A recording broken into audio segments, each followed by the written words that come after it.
Good morning guys, welcome to GK Genius Galaxy. दोस्तों आपका बहुत बहुत स्वागत है एक नए वीडियो के साथ। दोस्तों आज की इस वीडियो में हम लोग पढ़ेंगे भूगोल, जिसे हम ज्योग्राफी भी कहते हैं। इसके टॉप 20 अति महत्वपूर्ण प्रश्न जो कि पिछले एग्जाम्स में कई बार ये पूछा जा चुका है। दोस्तों आई होप आप लोग बहुत सारे एग्ज़ाम्स की तैयारी कर रहे होंगे। तो दोस्तों इसमें मैंने टॉप 20 बहुत ही ज़्यादा महत्वपूर्ण प्रश्न सेलेक्ट किए हैं जो कि आने वाले एग्ज़ाम में ये पूछे जा सकते हैं। और ये बहुत ही ज़्यादा महत्वपूर्ण प्रश्न है जो पिछले कई सारे एग्ज़ाम्स में कम से कम 30-40 साल से ये पूछे जा रहे हैं। तो इसमें का एक भी क्वेश्चन आप लोग छोड़िएगा मत, लास्ट तक इस वीडियो में बने रहिएगा। और दोस्तों अगर अभी तक आपने मेरे इस चैनल को सब्सक्राइब नहीं किया है तो आप इस चैनल को सब्सक्राइब कर लीजिएगा, जिससे आने वाले जितने भी नई वीडियोस मैं अपलोड करूंगा उनकी अपडेट्स आपको टाइम से मिलती रहेंगी, क्योंकि ये जितने भी वीडियोस मैं बनाता हूं आपकी परीक्षा की दृष्टि से अति महत्वपूर्ण हैं। तो चलिए शुरू करते हैं। प्रश्न नंबर 1, भूगोल का जनक किसे कहा जाता है? आपके ऑप्शन है इरेटोस्थनीज, बी हेरोडोटस, सी हिप्पारकस, डी हिकैटियस। सही जवाब ऑप्शन ए इरेटोस्थनीज। दोस्तों भूगोल का जनक इरेटोस्थनीज को कहा जाता है। वह एक प्राचीन यूनानी भूगोल शास्त्रज्ञ, खगोल शास्त्री और गणितज्ञ थे। इरेटोस्थनीज जो थे इन्होंने पृथ्वी की परिधि यानी जिस पे पृथ्वी चक्कर लगाती है उसकी सही गणना की थी। साथ ही साथ इन्होंने सूर्य से पृथ्वी की दूरी की भी सटीक गणना की थी, इसलिए इरेटोस्थनीज को भूगोल का जनक कहा जाता है। प्रश्न नंबर 2, भू आकृति विज्ञान का जन्मदाता किसे माना जाता है? आपके ऑप्शन है ए पेसल, बी डेविस, सी पेंक, डी इनमें से कोई नहीं। सही जवाब ऑप्शन ए पेशल। दोस्तों भू आकृति विज्ञान, जिसको हम लोग जियोमॉर्फोलॉजी भी कहते हैं, उनके जन्मदाता जर्मन भूवैज्ञानिक अलेक्जेंडर वॉन पेसल थे। उन्होंने 18वीं शताब्दी में भू आकृति विज्ञान के क्षेत्र में महत्वपूर्ण योगदान दिया। उन्होंने भू आकृतियों के निर्माण के लिए प्राकृतिक शक्तियों के महत्व पर जोर दिया। उन्होंने भू आकृतियों के वर्गीकरण और वितरण का भी अध्ययन किया। तो इसको इंग्लिश में भी कई बार आप लोग समझ लीजिएगा, जैसे जियोमॉर्फोलॉजी को आप भू आकृति विज्ञान कहते हैं। प्रश्न नंबर 3, सौर मंडल में कुल कितने ग्रह हैं? आपके ऑप्शन है ए 12, बी 10, सी 9, डी 8। सही जवाब ऑप्शन डी 8। हमारे सौर मंडल में टोटल 8 ग्रह हैं, जिनमें से ये ग्रहों के नाम हैं बुध, शुक्र, धरती, मंगल, बृहस्पति, शनि, अरुण और वरुण। इन सभी 8 ग्रहों को 2 भागों में बांटा गया है। एक है आंतरिक ग्रह जो सूर्य के बहुत करीब हैं। आंतरिक ग्रह वो होते हैं जो सूर्य के बहुत ज़्यादा करीब होते हैं, जिनमें उनका नाम है बुध, शुक्र, धरती और मंगल। ये चारों ग्रह जो हैं आंतरिक ग्रह कहलाते हैं। दूसरे ग्रह जो होते हैं जो बाह्य ग्रह होते हैं, जो कि सूर्य से बहुत दूर गैसों और तरल पदार्थों से बने विशाल ग्रह होते हैं, जिसमें बृहस्पति, शनि, अरुण और वरुण इसमें आते हैं। हमारी जो पृथ्वी है वो आंतरिक ग्रह है, तो याद रखिएगा, कई बार ऐसे भी पूछ सकता है कि पृथ्वी किस तरह का ग्रह है, तो ये आंतरिक ग्रह है। प्रश्न नंबर 4, ग्रहों की गति का नियम प्रतिपादित किसने किया? आपके ऑप्शन है ए केपलर, बी गैलीलियो, सी न्यूटन, डी इनमें से कोई नहीं। सही जवाब ऑप्शन ए केपलर। केपलर का पूरा नाम जोहान्स केपलर था।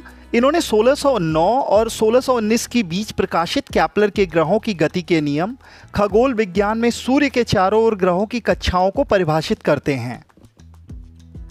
केपलर के नियम हमें बताते हैं कि कैसे ग्रह सूर्य के चारों ओर अंडाकार कक्षाओं में यात्रा करते हैं, कैसे एक ग्रह अपने कक्ष में कहाँ है और कैसे एक ग्रह की कक्षीय अवधि उसके अर्ध प्रमुख अक्ष के कक्षीय आकार के समानुपाती समय में समान मात्रा में अंतरिक्ष को आवरण करती है।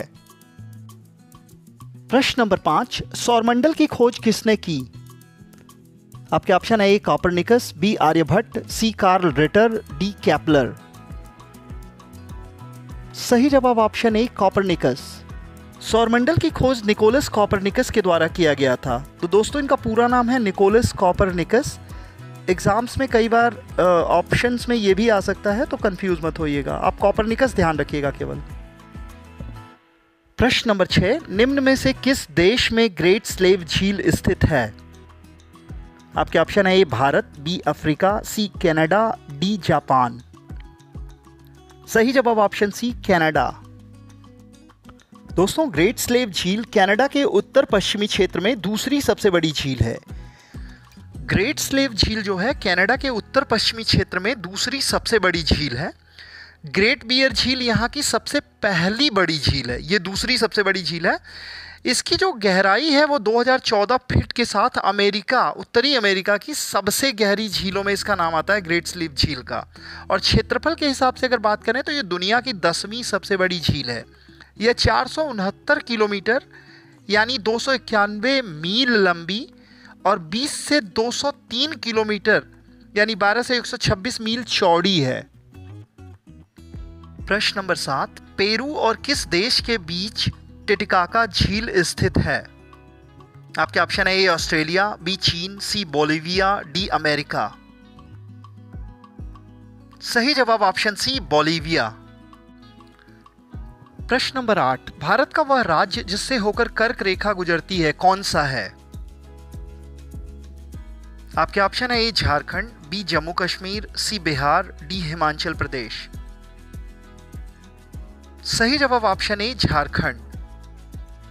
दोस्तों ऑप्शन के हिसाब से कर्क रेखा इन सभी ऑप्शंस में झारखंड राज्य से गुजरती है, बट कर्क रेखा इसके अलावा भारत के 8 राज्यों से होकर गुजरती है। ये राज्य हैं गुजरात, राजस्थान, मध्य प्रदेश, छत्तीसगढ़, झारखंड, पश्चिम बंगाल, त्रिपुरा तथा मिजोरम। तो ये याद रखिएगा, कई बार ऐसे भी पूछा जा सकता है कि कर्क रेखा भारत के किन राज्यों से होकर नहीं गुजरती है, तो इस तरह के भी ऑप्शंस आएंगे। तो टोटल ये 8 राज्य हैं, ये याद रखिएगा आप लोग, क्योंकि इन्हीं 8 राज्यों से कर्क रेखा गुजरती है। इसके अलावा अगर कोई दूसरा राज्य आएगा तो आप वहां पे टिक मत लगाइएगा। प्रश्न नंबर 9, निम्न में से किस गोलार्ध में हम्बोल्ट जलधारा बहती है? आपके ऑप्शन है ए पश्चिमी गोलार्ध, बी उत्तरी गोलार्ध, सी दक्षिणी गोलार्ध, डी पूर्वी गोलार्ध। सही जवाब ऑप्शन सी दक्षिणी गोलार्ध। प्रश्न नंबर 10, यूरोप का गर्म कंबल का इनमें से किस जलधारा को कहा जाता है? आपके ऑप्शन है ए हम्बोल्ट जलधारा, बी क्यूराइल जलधारा, सी गल्फ स्ट्रीम की जलधारा, डी इनमें से कोई नहीं। सही जवाब ऑप्शन सी गल्फ स्ट्रीम की जलधारा। विश्व की सबसे तेज प्रवाहित होने वाली जलधारा गल्फ स्ट्रीम की जलधारा है और ये गर्म जल की धारा है। जब यही जलधारा उत्तरी अटलांटिक प्रवाह के नाम से प्रवाहित होते हुए यूरोप पहुंचती है तो इसे यूरोप का गर्म कंबल कहते हैं। प्रश्न नंबर 11, कौन सी अक्षांश रेखा भारत के मध्य से होकर गुजरती है? आपके ऑप्शन है ए आर्कटिक रेखा, बी कर्क रेखा, सी मकर रेखा, डी विषुवत रेखा। सही जवाब ऑप्शन बी कर्क रेखा। दोस्तों जैसे कि आप लोग जानते हैं कि कर्क रेखा जो है भारत के 8 राज्यों से होकर गुजरती है। ये राज्य हैं गुजरात, राजस्थान, मध्य प्रदेश, छत्तीसगढ़, झारखंड, पश्चिम बंगाल, त्रिपुरा और मिजोरम। कर्क रेखा जो है भूमध्य रेखा के 23.5 डिग्री उत्तर में पृथ्वी पर अक्षांश के समानांतर है। कर्क रेखा यानी 23.5 डिग्री अक्षांश भारत के मध्य से होकर गुजरती है। प्रश्न नंबर 12, निम्नलिखित में से कौन सी नदी अरब सागर में गिरती है? आपके ऑप्शन है ए गोदावरी, बी कृष्णा, सी माही, डी महानदी। सही जवाब ऑप्शन सी माही। दोस्तों माही नदी पश्चिमी भारत की एक प्रमुख नदी है। माही का उद्गम मध्य प्रदेश के धार जिला के समीप मिंडा ग्राम की विंध्याचल पर्वत श्रेणी से हुआ है। यह दक्षिणी मध्य प्रदेश के धार, झाबुआ और रतलाम जिलों तथा गुजरात, राजस्थान राज्य से होती हुई खंभात की खाड़ी द्वारा अरब सागर में गिरती है। प्रश्न नंबर 13, भारत का दक्षिणतम बिंदु कौन सा है? आपके ऑप्शन है ए इंदिरा कॉल, बी खैलिमेर point, C Indira Point, D Nariman Point. सही जवाब option C Indira Point. Indira Point Great Nicobar द्वीप पर कैंपबेल खाड़ी में स्थित है और ये भारत का सबसे दक्षिणतम बिंदु है। और अगर हम बात करें तो ये इंडोनेशिया के सुमात्रा से केवल 150 किलोमीटर की ही दूरी पर है। यह ग्रेट निकोबार तहसील में स्थित है। प्रश्न नंबर 14, किस भारतीय राज्य की सीमा सर्वाधिक राज्यों की सीमा को स्पर्श करती है? आपके ऑप्शन है ए मध्य प्रदेश, बी असम, सी उत्तर प्रदेश, डी आंध्र प्रदेश। सही जवाब ऑप्शन सी उत्तर प्रदेश। दोस्तों, उत्तर प्रदेश एकमात्र राज्य है जिसने सबसे अधिक राज्यों के साथ अपनी सीमाएं साझा की हैं। उत्तर प्रदेश अपनी सीमाओं को 9 राज्यों और 1 केंद्र शासित प्रदेश के साथ साझा करता है। अगर हम बात करें इन राज्यों की तो उत्तर पश्चिम में उत्तराखंड और हिमाचल प्रदेश, पश्चिम में हरियाणा, दिल्ली और राजस्थान, दक्षिण में मध्य प्रदेश, पूर्व में झारखंड, छत्तीसगढ़ और बिहार राज्यों से उत्तर प्रदेश की राज्य की सीमाएं जो होती हैं साझा होती हैं। प्रश्न नंबर 15, शनि ग्रह का सबसे बड़ा उपग्रह है? आपके ऑप्शन है ए टाइटन, बी लापेट्स, सी टेलेस्टो, डी एटलस। सही जवाब ऑप्शन ए टाइटन। दोस्तों, टाइटन शनि का सबसे बड़ा उपग्रह है और हमारे सौर मंडल का दूसरा सबसे बड़ा उपग्रह है। दोस्तों, अगर हम बात करें सबसे बड़ा उपग्रह हमारे सौर मंडल का कौन है, उसका नाम है गैनीमेड। गैनीमेड जो है बृहस्पति का चंद्रमा, पूरी सौर प्रणाली में सबसे बड़ा उपग्रह है। इसको हम बृहस्पति का चंद्रमा कहते हैं। प्रश्न नंबर 16, लवणता की मात्रा सर्वोच्च है?